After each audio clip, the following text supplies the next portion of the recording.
कैसे हैं आप सब? आशा करती हूँ आप सब अच्छे होंगे। आइए आज हम पढ़ते हैं हिंदी का पाठ 15, नृत्य ही मेरा संसार है।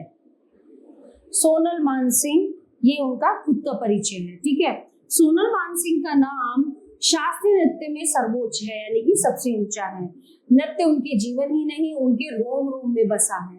प्रस्तुत है उन्हीं के कुछ उद्गार। नृत्य करते हुए मुझे 50 साल हो गए हैं।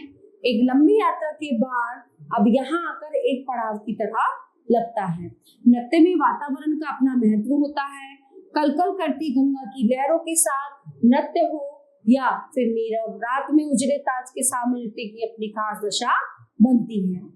आप एक को दूसरे से नहीं जोड़ सकते।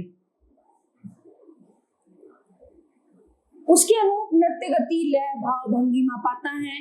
मैं ओडिसी और भारतनाट्यम के गहरे सरोकार से जुड़ी हूँ। मैं मंदिर में भी नाच चुकी हूँ, घाटों में भी और दुनिया भर के चमकते दमकते ऑडिटोरियम में भी। मुझे ये बात अभिभूत करती है कि लोगों ने मुझे अथाह प्यार दिया, मेरी कला को सराहा और मेरी नृत्य कला को जाना और समझा। मेरे अब तक 187 विषयों पर नृत्य संयोजन तैयार किए गए हैं। आप उनमें से किसी एक या दो का चयन नहीं कर सकते। हाँ, परिवेश को ध्यान में रखकर प्रस्तुति के लिए किसी एक थीम का चयन कर लिया जाता है। मैं अपनी कोरियोग्राफी में गहरे डूब जाती हूँ, पर मेरा उद्देश्य रहता है कि इनके साथ सामाजिक सरोकार को जोड़ सकूं। मैं ये भी जानती हूँ कि मेरी असल भाषा नृत्य ही है। मैं नृत्य को सौंदर्य और आनंद तक ही नहीं देखती, इसके माध्यम से समाज के बदलावों की मैं अपेक्षा भी करती हूँ। मैं जानती हूँ कि कुछ नया किए बगैर मैं यहाँ तक नहीं पहुँचती। मुझे अच्छा लगता है कि जिस विधा को मैंने अपने जीवन से जोड़ा है उसे बहुत गहरे आत्मसात किया है। भारत में शास्त्रीय नृत्य की विधा को आत्मसात करने की ललक रही है, पर लोग धीरे धीरे शास्त्रीय नृत्यों के प्रति उतना रुझान नहीं दिखा रहे हैं। हाँ, शास्त्रीय नृत्य जो है कहीं छुप गया है, इसको कम महत्व दिया जाता है।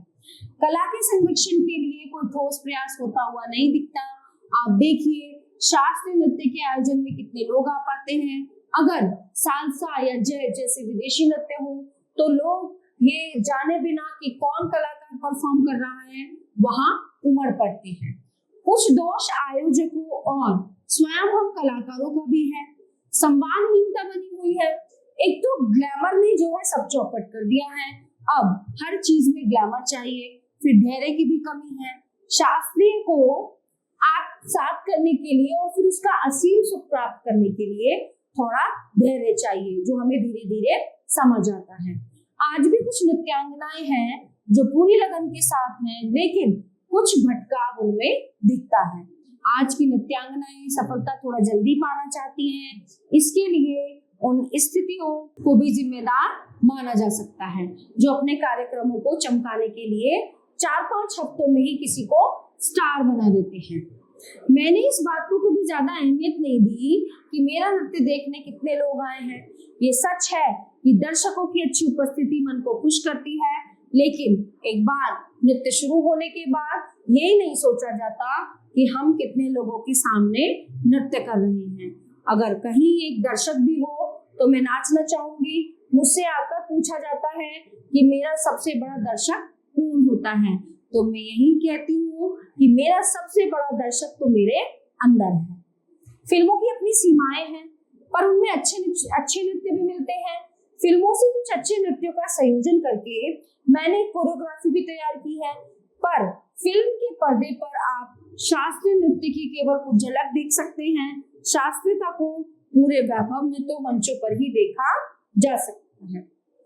और ये बात सच है कि आजकल जो आधुनिक जो चल रहा है ना, सिनेमा, मूवी, जो डांस चल रहा है, उसके आगे ना जो ये हमारा क्लासिकल जो डांस है, जो क्लासिकल संगीत है, वो कहीं ना कहीं छुप गया है। आशा करती हूँ ये पाठ आपको बहुत अच्छे से समझ में आया होगा। धन्यवाद।